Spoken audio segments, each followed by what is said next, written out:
Aquí. A ver. Buenos días, chicos. Bueno, voy a explicar brevemente lo que es el caso clínico número 4, ¿no? Bueno, leyendo primero los datos del paciente, es un varón de 57 años con antecedentes de hiperlipidemia. Este valor de aquí es bien importante para el caso de ahorita. Y obesidad, ¿ya? Bueno, presenta bruscamente dolor torácico con regular intensidad y disnea que lleva al paciente a la ortopnea. ¿Qué es la ortopnea?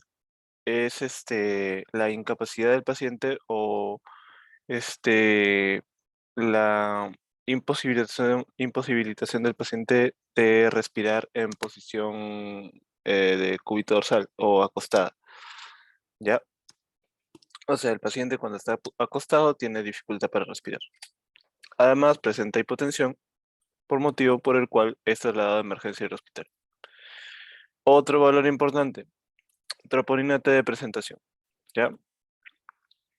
¿Qué es la troponina? La troponina es una enzima que está presentada en las paredes cardíacas, ¿ya? ¿Qué pasa con la troponina? Que bueno, se presenta en las miofibrillas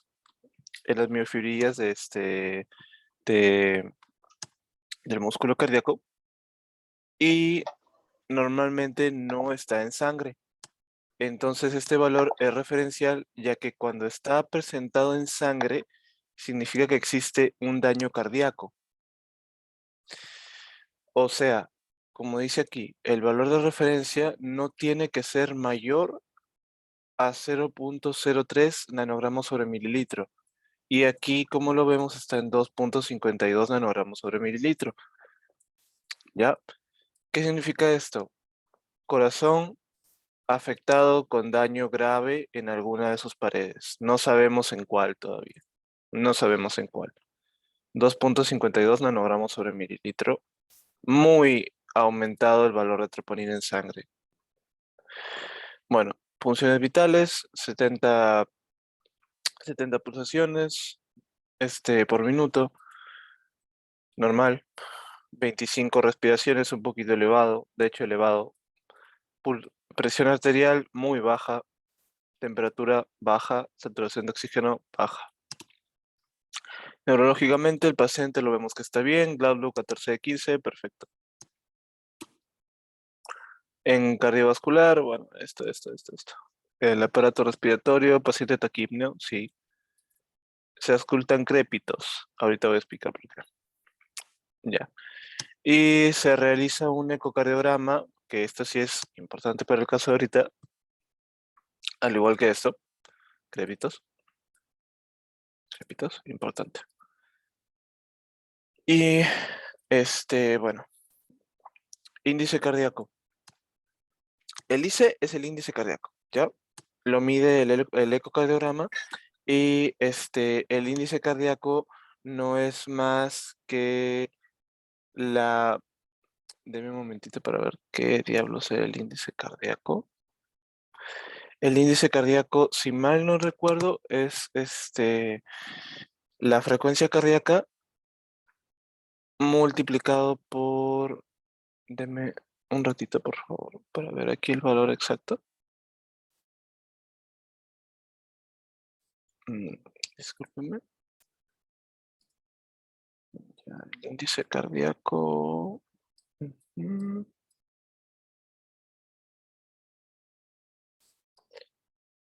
Mm,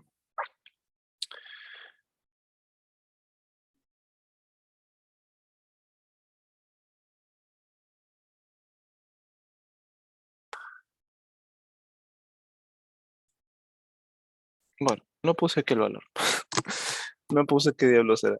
Pero el índice cardíaco es la frecuencia cardíaca multiplicado por, si mal no recuerdo, la cantidad de sangre inyectada por minuto. ¿Ya? Y eso es lo que mide el índice cardíaco. Lo normal en un varón con corazón sano es de 2.5 litros sobre minuto, ¿ya? Eso es lo normal. En el paciente vemos que está algo disminuido. Un valor sí muy importante que tenemos es el FEBI. El FEBI es la frecuencia eyectada por el ventrículo izquierdo. Entonces, ¿qué es lo que mide? ¿Qué es lo que mide lo normal que se mide es el FEB, o sea, frecuencia eyectada por el ventrículo. Pero en este caso está midiendo por el ventrículo izquierdo, ¿ya? Entonces, durante un latido cardíaco, el corazón se comprime o se contrae y a continuación se va a relajar. Cuando el corazón se contrae, expulsa o eyecta la sangre de las cavidades inferiores, o sea, de los ventrículos. Cuando el corazón se relaja, los ventrículos se llenan de sangre. Y por más fuerte que sea la contracción, el corazón nunca va a eyectar toda la sangre que hay dentro de los ventrículos. Entonces, un valor normal para el FEBI, que como yo les mencioné es la fracción eyectada, fracción de eyección ventricular izquierda, en un corazón sano está oscilando más o menos entre el 55 y el 70%, y aquí está en 25. ¿Qué significa? Que la fracción de eyección, o sea, el corazón izquierdo, el ventrículo izquierdo, no está eyectando sangre correctamente. ¿Por qué puede darse? Porque a ver, ya tienes dos datos, ¿no? Aquí, daño cardíaco, posible infarto. ¿Qué zona? No lo sabes. FEBI en 25%, daño cardíaco fijo, izquierdo. Entonces ahora ya sabes dónde está, ventrículo izquierdo, pero no sabes en qué pared está exactamente. Y para eso, ¿qué necesitas? El eje cardíaco. Y eso lo vamos a hallar en un ratito. Contractibilidad del ventrículo izquierdo disminuida. Una vez más, otro dato que te señala el ventrículo izquierdo. ¿Por qué no está correcta la contractibilidad del ventrículo izquierdo? ¿Qué significa que hay una falla en la contractibilidad del ventrículo izquierdo? Que el haz de His no está pasando correctamente la onda de despolarización de un lado hacia otro del corazón. O sea que la onda de despolarización que voy a explicar ahorita no está pasando de forma correcta, ¿ya? Entonces más o menos ya les dije qué es lo que puede tener el paciente. ¿Por qué se produce la disnea y el dolor torácico del paciente? Porque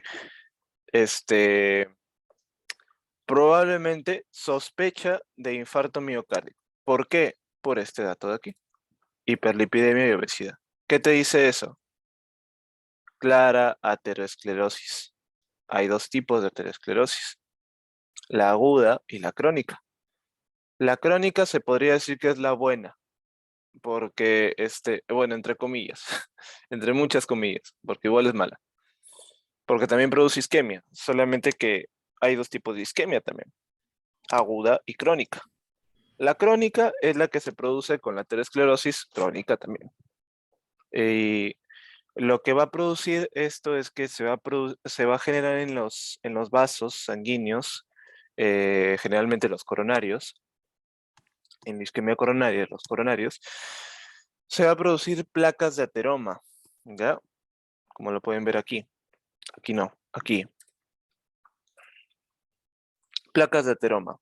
Estas son placas de ateroma o placas de grasita. Y esto lo que va a hacer es generar coágulo, o sea, va a generar factores plaquetarios que van a generar coágulos encima de de estas placas. Esa es la forma crónica.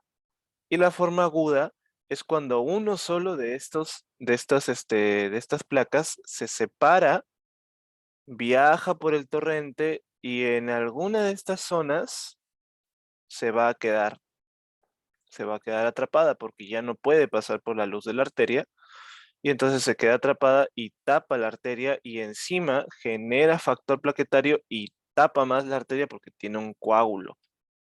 Entonces, ¿qué pasa? Tapa completamente la luz de la arteria y ya no puede pasar sangre por la arteria coronaria hacia esa zona del tejido. Y miren, si por ejemplo es aquí, se tapa toda esta circulación arterial. ¿Qué tenemos aquí? Ventrículo izquierdo, el ápex, parte incluso de la aurícula, toda esta zona se ve afectada. Igual en la arteria coronaria derecha, que es esta. Bueno, entonces, ¿qué tiene el paciente? Una isquemia coronaria. ¿Por qué? Bueno, tuvo un infarto al miocardio por isquemia coronaria. Infarto al miocardio, ¿por qué? Por esto, por esto, por esto, por esto. Y posteriormente por el electrocardiograma. Y ah, ¿y por qué ay, y esta imagen tan bonita? ¿De dónde la saqué? Ya, bueno. Entonces, nuevamente, isquemia coronaria. ¿Por qué? Por esos datos que ya les mencioné hace un momento. Y bueno, ¿por qué se produce la disnea en el paciente? Porque la isquemia coronaria izquierda produce una reducción del gasto cardíaco, ¿ya? Entonces, la disnea o dificultad para respirar se va a producir cuando el daño del corazón reduce el gasto cardíaco del ventrículo izquierdo. Y esto va a causar la insuficiencia ventricular izquierda y como consecuencia va a causar un edema agudo de pulmón. El edema de pulmón se define como un cuadro clínico, por así decirlo, secundario a la insuficiencia aguda del ventrículo izquierdo.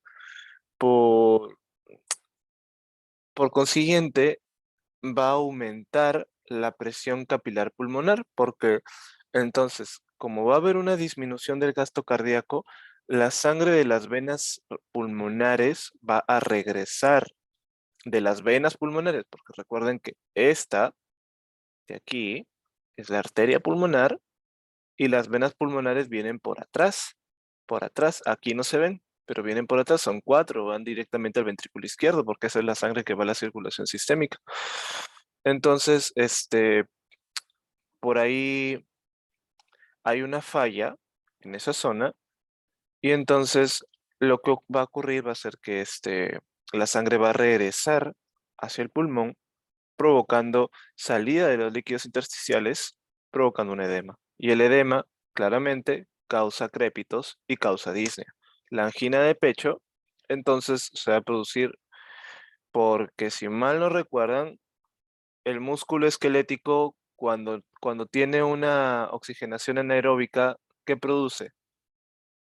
Ácido láctico, calambre, dolor. El ácido láctico es sinónimo del dolor. eh, y como el músculo cardíaco es de la misma forma, un músculo estriado también llega a producir ácido láctico. Asimismo, por la misma falta de oxigenación, el músculo va a producir dolor o angina de pecho.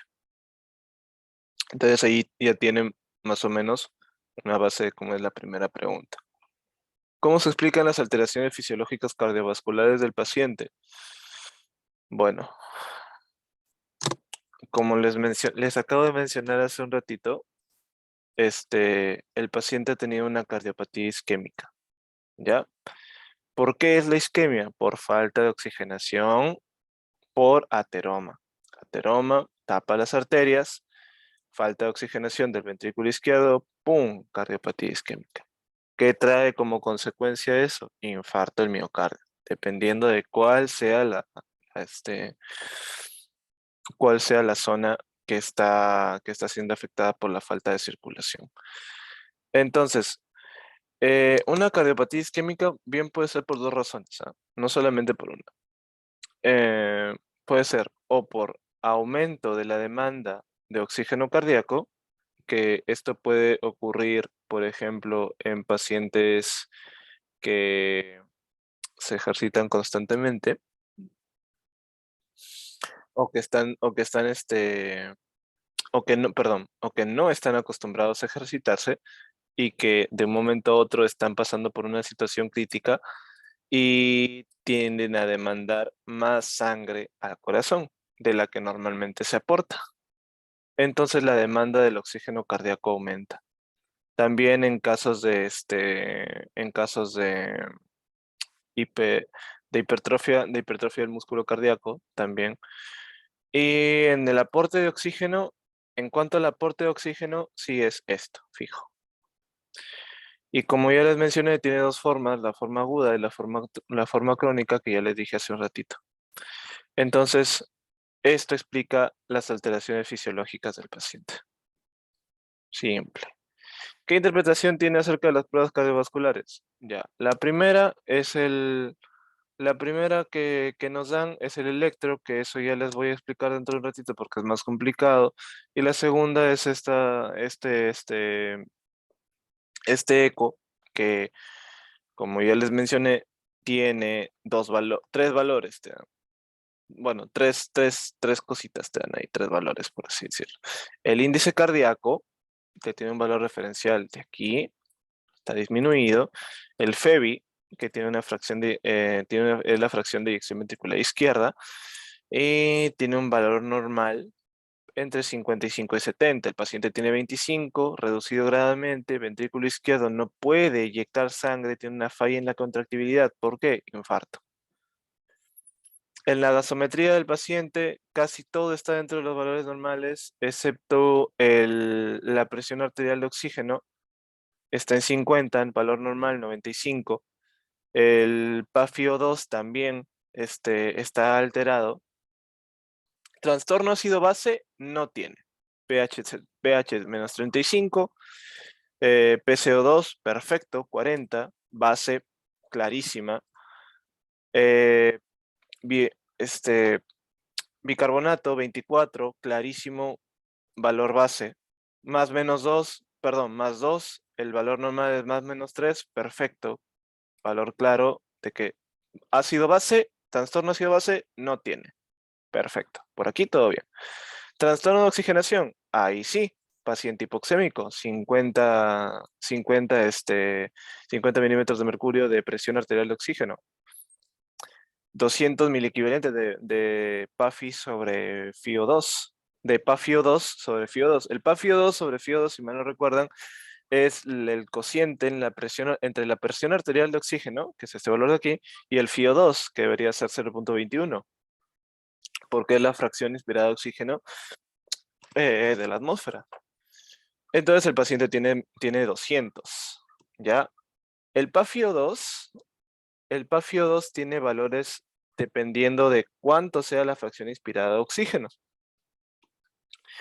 El valor normal es superior a 350 o a 300, ¿ya? Cuando reduce de 200, o cuando está entre 300 y 200, el valor del PaFiO2 significa que ya hay una lesión aguda de pulmón, ¿ya? Cuando, cuando reduce de 200 significa que ya hay una lesión aguda de pulmón. ¿Qué es una lesión aguda de pulmón? Lo que les mencioné hace un ratito, un probable edema pulmonar por salida del líquido intersticial hacia hacia el tejido o el parénquima pulmonar. Edema de pulmón o hinchazón de pulmón, aumentan los volúmenes pulmonares y se produce este crépito que al momento de salir el aire. Entonces, aquí me confundí de 200. Bien, ya. Entre 200 y 300. Es aquí entre 300 y 200. Lesión aguda de pulmón. Ya. La diferencia alveolar de oxígeno está elevado. Ya. El valor esperado para el paciente es de 18,25 milímetros de mercurio. Esto se mide mediante una ecuación que no les voy a explicar ahorita porque pues eso ya es neumo y eso no les va a preguntar eso el doctor, me imagino. La diferencia arterial-arteriolar el paciente lo tiene en 100. En milímetros de mercurio, esto se convierte a 49,73 y lo esperado sería en 18,25 milímetros de mercurio. ¿Qué significa que esté elevado? Que hay una gran diferencia entre el aire que está en los alvéolos y el aire que está en las arterias. ¿Eso qué significa? Que claramente hay una afección de la membrana o hay una afección en la difusión del oxígeno. ¿Por qué? Nuevamente por el edema. Ahora, no podemos saber exactamente que tiene un edema. Es una sospecha de edema. Para saber si es que tiene realmente un edema se necesita una radiografía de tórax.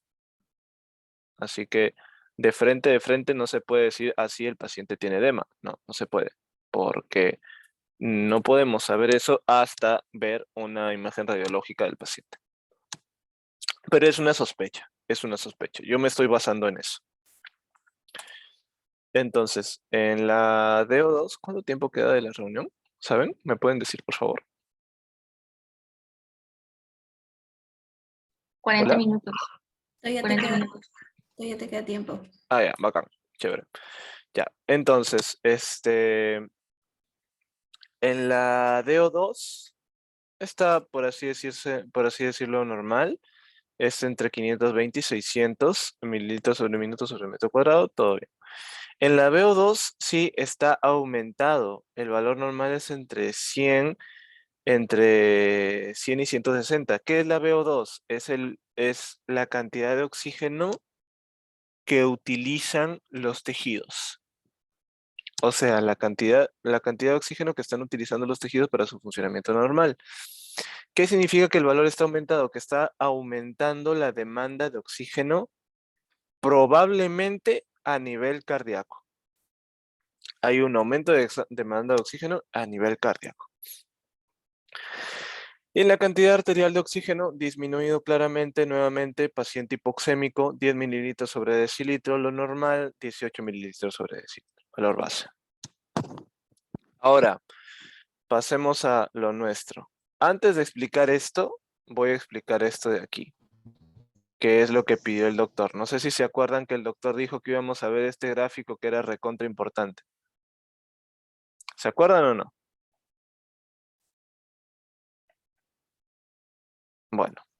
Sí, ya como no se dio la clase, ya no lo pudimos ver. Bueno, en la primera clase, incluso, que dio la clase anterior, que dio un avance chiquitito sobre lo que sería cardio y electro, dijo, vamos a ver este gráfico de acá, bien bonito, que la verdad,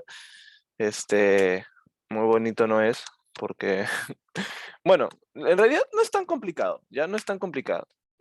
Si te sientas por primera vez a querer entenderlo, sobre todo en el Guyton, que es un poquito espeso, sí es un poco complicado porque este tramo de aquí, cuando te explican cosas del capítulo siguiente y la verdad no está muy ordenado y yo lo he tenido que volver a leer para poder entenderlo.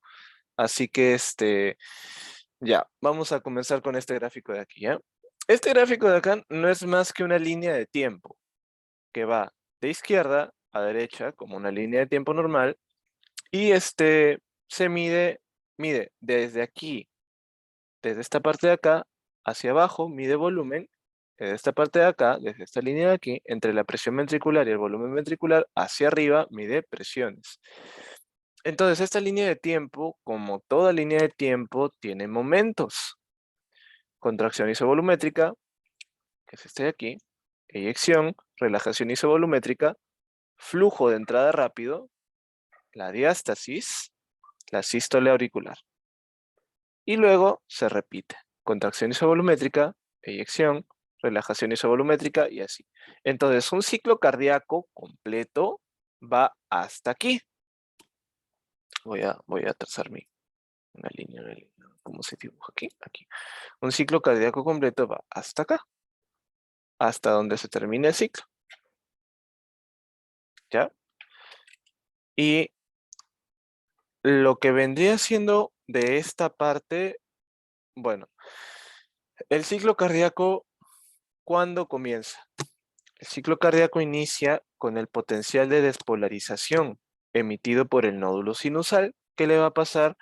la señal emitida al nódulo atrioventricular. Entonces aquí tenemos una imagen del corazón, ¿ya? El nódulo sinusal es este de aquí. Este es el nódulo sinusal. Y el potencial de acción se pasa hacia acá, que es el nódulo atrioventricular. Se pasa por aquí, por estas, y esta de aquí, el nódulo sinusal, tiene una variante bien interesante que es la rama anteroposterior ventricular izquierda. Esta de aquí. Aquí no se ve muy bien, está aquí, pero va así más o menos. Y se va hacia el nódulo atrioventricular y este nódulo va a mandar su haz de His hacia el ventrículo izquierdo, hacia el ventrículo derecho y hacia el ventrículo izquierdo. ¿Ya? Entonces, ¿cómo se llama esa onda que manda el haz de His? Onda de despolarización. ¿Qué significa despolarización? Contracción ventricular. Contracción del músculo cardíaco. ¿Qué significa repolarización? Porque esos términos los voy a estar utilizando bastante. Despolarización es igual a contracción. Repolarización es igual a relajación ventricular o auricular o del músculo cardíaco en general. Me dice que esta reunión gratis va a acabar dentro de 10 minutos. Chale. Sí, me quedan 9 minutos con 51 de la reunión. Me va a dejar a la mitad. Ya, voy a aprovechar estos 9 minutos y luego, ¿les parece si creamos otra reunión? E igual se meten. No sé si están de acuerdo. ¿La grabación se guarda automáticamente? La verdad no lo sé. Aquí me dice que estoy grabando. Sí, se guarda automáticamente cuando acaba, creo. Debe Y ser. luego se guarda con la cuenta que estás. Ujú, Ajá. debe ser. Es de Elita. Muchas gracias, Elita, por prestarme tu cuenta para crear esto. Bueno. Em, ya, estoy así. Pero puedes ingresar a Zoom con tu correo de la universidad también. No se necesita más para crear, bueno, Zoom Sí, gratis. es que la verdad yo no sé, no sé cómo se hace. Por eso. Ya, bueno, nuevamente, repolarización, contracción. Despolarización, perdón, despolarización, contracción. Despolarización es igual a contracción. Repolarización es igual a relajación. Si mal no recuerdan, el potencial de acción significa que las ondas de repolarización son así. Alcanza el potencial umbral y se queda así. Y luego las ondas de repolarización son así. Se vuelve más negativo. Y esta es la hiperpolarización porque pasa de la base, luego sube una vez más y se queda así. Más o menos así, y eso es más o menos lo que vemos en el EKG, pero es otra cosa. ¿Ya? Entonces esas son las ondas de repolarización, perdón, despolarización y repolarización. Cuando el corazón se dice que está despolarizado, despolarizándose se está contrayendo. Y cuando se está repolarizándose se está relajando. ¿Ya? Ya. Entonces, más o menos es así. Entonces, el nódulo sinusal pasa su potencial de despolarización al nódulo atrioventricular y después al haz de His. El haz de His el nódulo atrioventricular sirve como un sitio de desfase, ¿ya? ¿Para qué? Para que las aurículas y las ventrículas no se contraigan al mismo tiempo. Obviamente uno no quiere que las aurículas y las ventrículas se contraigan al mismo tiempo porque primero las aurículas se tienen que llenar de sangre, tanto en el caso de la aurícula derecha se tiene que llenar de la sangre de las venas cavas y en el caso de la aurícula izquierda se tiene que llenar de sangre de las arterias pulmonares, de las venas pulmonares, perdón, y luego se llena de sangre eso al momento de la diástole auricular y luego eso es eyectado al momento de la sístole auricular o contracción. Sístole también es igual a contracción y diástole es igual a relajación. Al momento de la sístole auricular, esta sangre es eyectada hacia los ventrículos por inicio del potencial de acción de la haz de His. Entonces, primer momento, contracción isovolumétrica. Se produce inmediatamente después del comienzo de la contracción ventricular. Perdón, me fui muy adelante. ¿Ya? Eso es después. Entonces, el comienzo es así. Se va el potencial de despolarización desde el nódulo sinusal hasta el nódulo atrioventricular. Aquí se produce un desfase. Aquí se va a producir un desfase. Y luego, el nódulo auriculoventricular lo que va a permitir es una diferenciación temporal entre la contracción auricular del nódulo sinusal y la contracción ventricular por el nódulo atrioventricular. Esta diferencia de tiempo es de aproximadamente 0.1 segundos y va a permitir que las aurículas se contraigan antes que los ventrículos, eyectando sangre hacia ellos. Es simple. Entonces, como ya les mencioné hace un ratito, en la parte de arriba están todos los momentos, ¿ya? Y se va a entender entonces, mediante esta gráfica, que todos los momentos y cambios, tanto de presión como volumétricos, estarían relacionados uno con el otro, inclusive los del fonocardiograma, que es la escucha de los sonidos del corazón, más que nada de las válvulas. Ya las válvulas se abren y se cierran y eso es lo que se escucha. Entonces, la explicación de este grafiquito sería el siguiente, que mejor vamos creando otra sesión, porque se me va a quedar corto, fijo. Ya, voy a dejar de grabar. Y creamos otra sala. ¿Está bien? Sí, Marcelo, está bien, gracias. Ya. Elita, ¿me ayudas con eso, por favor? ¿Me podrías crear otra sala? ¿Sí? Sí, Ya, sí. está bien, gracias. Más que nada para que se graben las dos sesiones en tu cuenta, ¿ya? Ya, listo. Entonces, ahí ¿Estás les seguro va. que se guardan en su cuenta? Porque, por ejemplo, cuando yo grabo, a mí se me guardan en una carpeta en Ah, mi PC. ¿en tu computadora? Sí.